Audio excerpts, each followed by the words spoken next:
নমস্কার। কাজলা দিদি যতীন্দ্রমোহন বাগচি।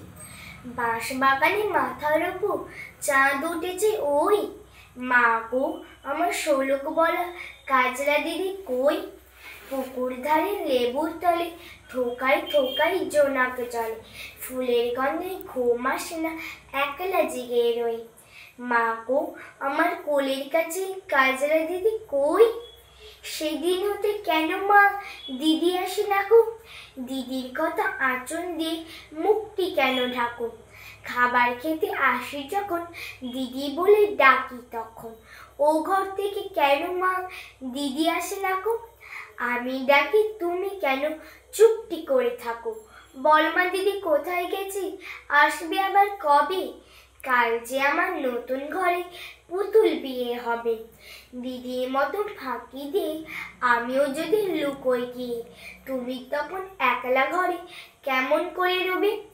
আমিও নাই দিদিও নাই, কেমন মজা হবে? ভুঁই চাপাতে ভরে গেছে শিউলি গাছের তল, মানাস নি মা পুকুর থেকে আনবি যখন জল।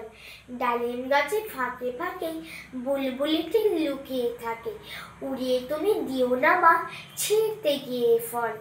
দিদি এসে শুনবে যখন বলবি কি মা বল?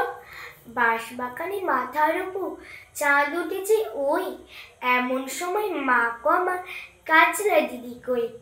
লেবুর ধারে পুকুর পাড়ে ঝিঝির ডাকে ঝোপে ঝাড়ে, ফুলের গন্ধে ঘুম আসে না, তাই তো জেগে রই। রাত্রি হলো মা গো আমার কাজলা দিদি কই? নমস্কার।